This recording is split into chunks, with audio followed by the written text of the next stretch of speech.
Bueno, ahora continuamos con esta clase. Esperen que comparto. Bien. Entonces, esa hemoglobina sabemos que está en los hematíes, que tiene una unión reversible al oxígeno. Esa unión es diferente de acuerdo a si se unió un oxígeno, dos, tres o cuatro. Tiene distinta afinidad la hemoglobina de acuerdo a la cantidad de oxígenos que ya tiene unida esa hemoglobina, y además depende también de la presión parcial de oxígeno que exista en el medio donde se encuentra, es decir, en la sangre. Por lo tanto, la afinidad de la hemoglobina por el oxígeno es diferente en los pulmones que en los tejidos. Sabemos que en los pulmones tenemos una alta saturación de oxígeno debido a la respiración. Esos alvéolos tienen una presión parcial de oxígeno de alrededor de 100%, entonces esos glóbulos rojos se van a cargar esa hemoglobina de oxígeno para poder transportarla a los tejidos. Pero en los tejidos la afinidad es muy baja por la hemoglobina por el oxígeno, porque la presión parcial de oxígeno es muy baja, entonces tiende a liberar más rápidamente ese oxígeno que tiene cargado la hemoglobina. Si nosotros observamos este esquema, vemos que la hemoglobina tiende a una alta afinidad en los pulmones para liberarla luego en los tejidos, y en los tejidos se carga del dióxido de carbono que se produce, transportándose luego como carboxihemoglobina hacia los pulmones. No es que no tenga nada de oxígeno la sangre venosa, sino que la presión parcial en los tejidos llega alrededor de 40, por tanto, la presión parcial de oxígeno en la sangre venosa es alrededor de 40, a diferencia de los pulmones, que está alrededor de los 100%. La hemoglobina tiene una estructura que dijimos está la parte del grupo hemo y la parte de las globinas. El grupo hemo tiene un grupo que se llama protoporfirina, constituida por 4 anillos pirrólicos en cada uno de los extremos, y en el centro tiene un hierro. Ese hierro más 2 tiene 6 valencias. 4 están unidas a los nitrógenos pirrólicos, como vemos acá, y quedan 2 uniones más. Una es a la cadena de globina, a un grupo nitrógeno de una histidina, y el otro es el que varía a lo largo del transporte de oxígeno en los tejidos y en los pulmones, que es el oxígeno. Esta estructura, cuando se va uniendo de oxígenos, va cambiando estructuralmente, espacialmente, su forma. Pasa de tener una cierta inclinación ese anillo pirrólico a no tener prácticamente ninguna inclinación, ser un plano prácticamente cuando está cargado de oxígeno. Y eso hace su diferente afinidad de acuerdo a la distinta cantidad de oxígeno presente en el medio. Si nosotros observamos la curva de saturación de la hemoglobina, la comparamos con la de la mioglobina, vemos que la hemoglobina tiene una forma sigmoidea. Esta forma de curva se llama sigmoidea, mientras que esta forma de curva se llama hiperbólica. Esta es la mioglobina, esta es la hemoglobina. ¿Qué quiere decir con esto? La hemoglobina con poca saturación de oxígeno llega a su máxima saturación, mientras que la hemoglobina tiene una tardanza, podríamos decir, respecto a esto, en la afinidad o en el grado de unión a la hemoglobina con el oxígeno, cuando la presión es baja, y sí llega a saturarse cuando la presión es alta. Esto hace que en los tejidos no sea muy afín a la hemoglobina, es decir, que libere el oxígeno que tiene, no lo agarre muy fuerte, vamos a decirlo en palabras más fáciles. En los tejidos, al haber baja presión de oxígeno, la hemoglobina necesita liberar ese oxígeno que tiene para que lo usen los tejidos. Entonces, si fuera muy afín, no lo liberaría. Y eso es que hace esa diferencia de las dos curvas, de la hemoglobina y la mioglobina. En cambio, en los tejidos, cuando la presión es muy elevada, ahí sí logra unirse totalmente el oxígeno por la hemoglobina. Pero ni bien empieza a bajar la presión de oxígeno, esa hemoglobina empieza a liberar el oxígeno. Además, esa curva sigmoidea que vimos recién puede tener variaciones con la presencia de distintos metabolitos en la sangre, como el cambio de pH, como el aumento del DPG, eh, el aumento de temperatura y del dióxido de carbono. Estos compuestos hacen que el pH sería el aumento de protones, en todo caso, el aumento de todos estos compuestos nos están indicando que hay un metabolismo aumentado, que se necesita más presencia de oxígeno en los tejidos para poder tener más energía, y por lo tanto la hemoglobina se hace menos afín al oxígeno y lo libera. Por lo tanto, cuando el desplazamiento de la curva es hacia la derecha, la afinidad es menor, y cuando es hacia la izquierda, la afinidad es mayor. El efecto Bohr es particularmente este mismo efecto que estamos mencionando, pero por la presencia de dióxido de carbono, que hace que aumenten los protones en el lóbulo rojo. Esos protones aumentan y hace que la hemoglobina sea menos afín al oxígeno y la libere. Entonces, la presencia misma del dióxido de carbono de los tejidos hace que la hemoglobina libere más cantidad de oxígeno. Eso se llama efecto Bohr. Por otro lado, tenemos al monóxido de carbono, que ustedes saben que el monóxido de carbono es un producto también de la combustión, es otro producto además del dióxido de carbono, pero que en altas proporciones hace que la hemoglobina se una al monóxido de carbono y no deje unir al oxígeno. ¿Por qué pasa esto? Porque la afinidad de la hemoglobina por el monóxido de carbono es 210 veces mayor que por el oxígeno. Por lo tanto, en presencia de monóxido, no deja lugar a unirse al oxígeno. Esto es muy peligroso para la vida de los individuos porque no tenemos disponible oxígeno para nuestras necesidades. Además, podemos encontrar también alteraciones en las cadenas de globina. Esas alteraciones generalmente están asociadas a una sustitución de alguno de los aminoácidos de esta proteína por otro. Y ustedes saben que los aminoácidos, depende del aminoácido que intercambie por otro, puede llegar a tener propiedades químicas muy diferentes. Recuerden que algunos son de tamaño muy grande en relación a otros que son muy pequeños, o que cambian la polaridad.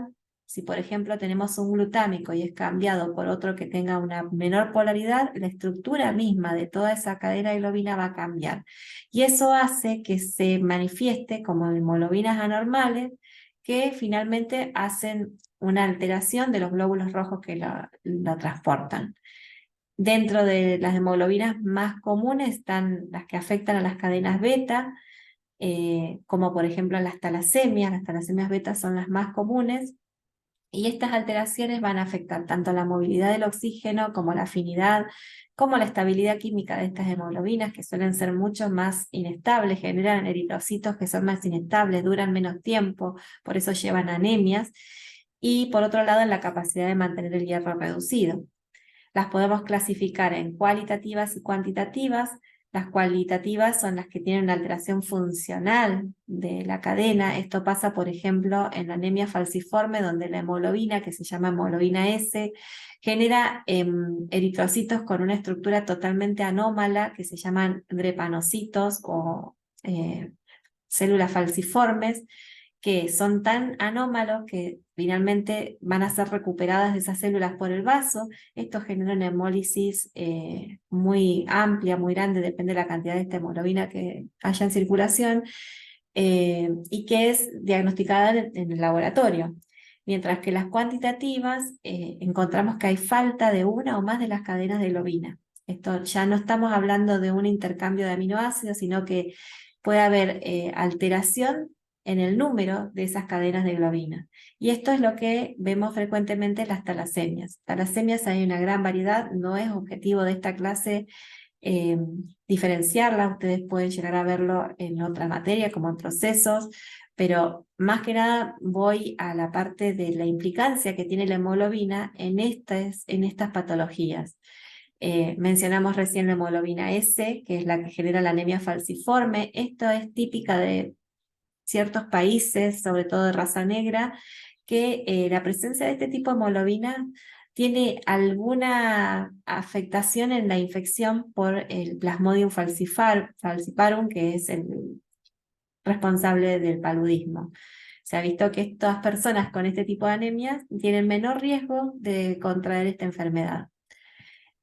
Y después hay otras, como la hemoglobina C, la hemoglobina D, hemoglobina E, todas con alteraciones en las cadenas de globina, que hacen que cuando nosotros observamos un frotis, primero que están anémicos, que tienen anemia, generalmente es una anemia hemolítica. Cuando miramos el frotis, vamos a ver, en el caso de la hemoglobina S, las células falciformes o drepanocitos que tienen esta forma de hoz. En otros tipos de hemoglobinopatías podemos encontrarnos las células diana, que son estas que parecen que tienen un blanco en el centro, que normalmente no lo tienen las células normales. Y también podemos encontrar depósitos de hemoglobina en las células que se ven en un frotis como estos bastones de hemoglobina.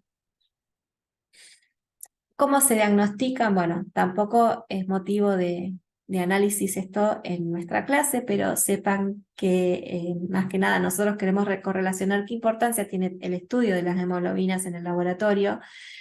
Y ante la presencia de hemoglobinopatías, tanto el hemogramas como el frotis son fundamentales para poder detectar alteraciones morfológicas, pero después el diagnóstico se va a realizar con otras técnicas, seguidas, por ejemplo, de una electroforesis en acetato de celulosa, que es una metodología relativamente accesible en los laboratorios, y finalmente, en caso de seguir la sospecha, con HPLC o electroforesis capilar o biología molecular.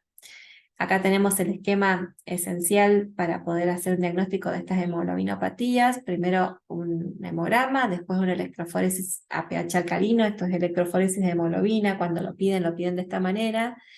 Si tiene hemoglobina S, vamos a encontrar una banda en una posición que normalmente no existe. Esa banda se debe controlar con las otras bandas, y si se sospecha de alguna otra hemoglobinopatía, hay algunas que pueden superponerse con la hemoglobina más frecuente de la sangre, que es la hemoglobina A en adultos. Por lo tanto, ante sospecha de otras hemoglobinopatías, se debieran realizar otras de las técnicas disponibles que mencioné recién. También hay algunos test, que yo no sé si los puse acá. Ah, sí, test de falciformación. En el caso de sospecha de anemia falciforme, existen unos test donde se incuba la sangre con un reductor para que, porque la presencia de este tipo de hemoglobina hace que la hemoglobina se altere en la capacidad de mantener el hierro +2. Entonces eso hace que la hemoglobina tome otra morfología, y se detecta cuando hay distintas proporciones de oxígeno en esa hemoglobina. Entonces, al ponerla con un agente reductor, un determinado tiempo, después hacemos un frotis de esa sangre y vamos a ver la gran cantidad de hematíes con esta forma alterada de forma de Hoz. Y algunos otros test también existen para particularmente estudiar algunas de las hemoglobinopatías. Bien, luego la mioglobina. La mioglobina es una proteína que la vamos a comparar con la hemoglobina por sus características similares en cuanto al grupo hemo, pero es mucho más pequeña, es una única unidad polipeptídica que tiene un solo grupo hierro, y la función es almacenar y transportar el oxígeno principalmente en el músculo. Ustedes piensen que en el músculo, en un tejido, la presión de oxígeno es relativamente baja. Cuando llega el oxígeno de la hemoglobina lo entrega, pero la afinidad, como vimos en las curvas de la mioglobina, es mucho mayor, por lo tanto lo toma y lo mantiene, almacena en la mioglobina. Es una proteína que también tiene una alta afinidad, mayor que la hemoglobina por el oxígeno, como les decía recién, y lo libera cuando el tejido requiere de ese oxígeno. Si nosotros comparamos la estructura, vemos que también tiene un grupo hemo con un hierro central, que es el que une el oxígeno, y podemos decir que es una estructura de tipo terciaria comparada con la de la hemoglobina, que es cuaternaria. ¿Recuerdan a qué nos referimos con esto? La cuaternaria tiene la capacidad, se refiere a las interacciones que ocurren entre las distintas cadenas polipeptídicas. En el caso de la mioglobina, ser una única subunidad, no tiene interacción con otras cadenas polipeptídicas en la misma molécula. Justamente esta estructura monomérica es lo que la diferencia en cuanto a la afinidad con el oxígeno. Hoy hablábamos que no era lo mismo el oxígeno que se unía cuando la hemoglobina tiene una sola unión a oxígeno que cuando ya viene cargado con oxígeno. Va cambiando esa afinidad de la hemoglobina, a diferencia de lo que ocurre con la mioglobina. Bien, pasamos ahora a los compuestos nitrogenados no proteicos. Esto se refiere a aquellos compuestos que contienen nitrógeno, pero que no son proteínas. Ustedes recordarán la importancia que tenía el nitrógeno en el cuerpo, que no teníamos un sitio de almacenamiento, que lo que tenemos es un pool de aminoácidos con una gran cantidad de nitrógeno circulante, que ese nitrógeno servía para disponerlo para otras moléculas que lo requerían. Ese nitrógeno no proteico, perdón, es el que permite evaluar la función renal, por eso es la importancia que queremos darle. Están constituidos principalmente por la urea, los aminoácidos, el ácido úrico, la creatinina y el amonio, que está en muy bajita proporción porque ya sabemos que es tóxico. Es preferible tenerlo como alguna de las otras estructuras proteicas y no proteicas que hemos mencionado. Acá tenemos algunas de las moléculas para que recuerden, la urea ya la conocen, la creatinina y el ácido úrico son los que vamos a referirnos hoy.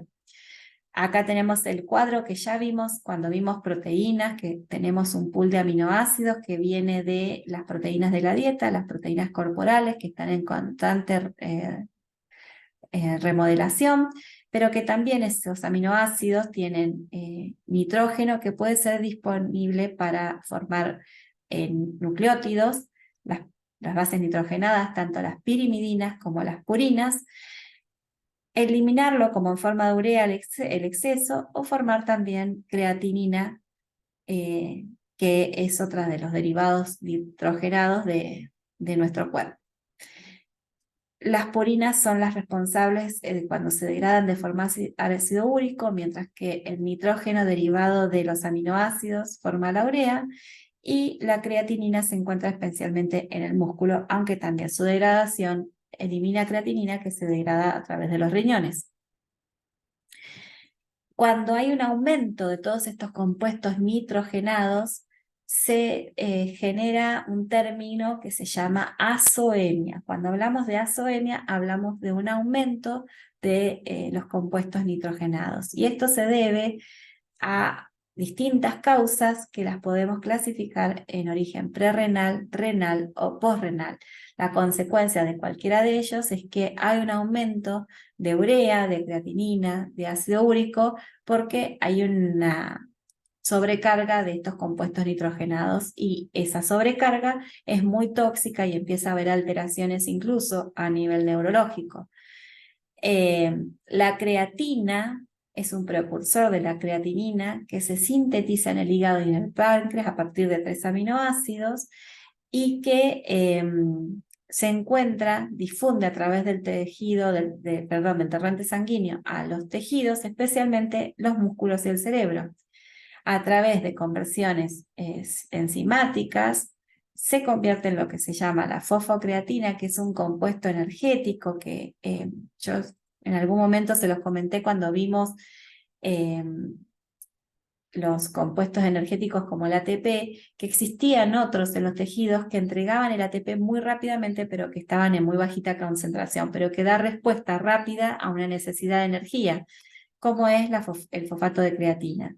La degradación de este fosfato de creatina produce creatinina que está en los tejidos, pero que también se libera sangre y se filtra por el riñón. La creatinina se forma constantemente y su cantidad es proporcional a la masa muscular del individuo.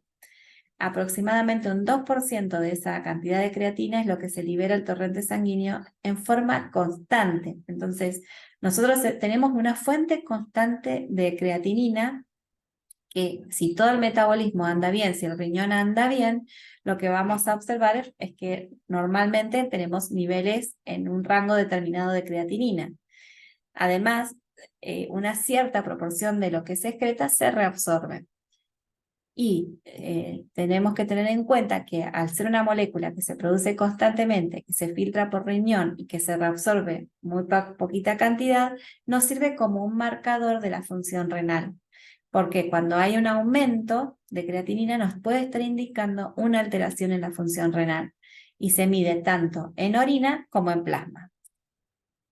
¿Cuándo vamos a tener aumentos de creatinina? Bueno, en todo lo que tenga alteraciones del riñón, de la filtración glomerular, como en la glomerulonefritis, en riñones poliquísticos, pielonefritis, que es una infección del riñón.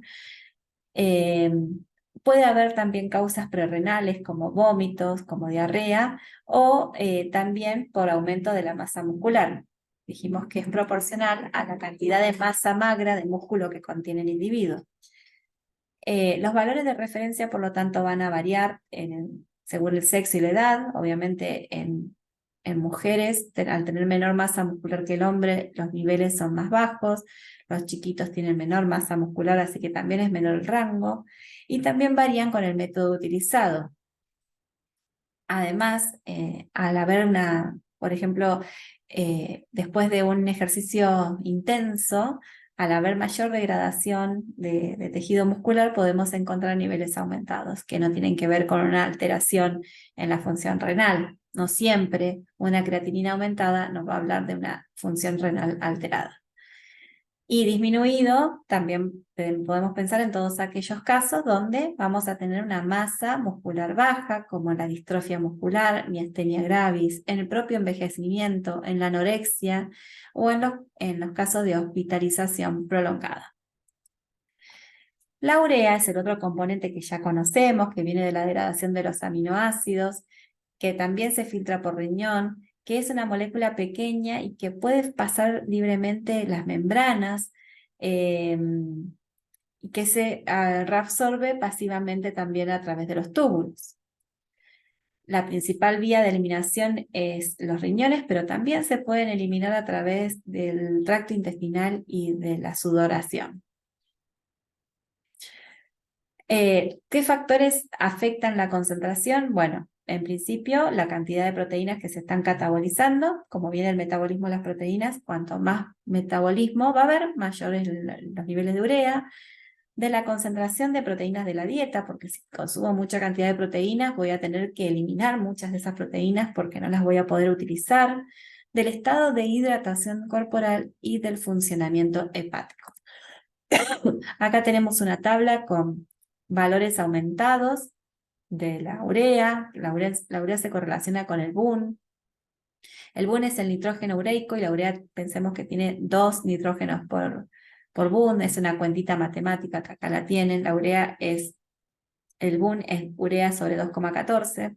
En algunos lugares se informa BUN en lugar de urea, nosotros informamos urea.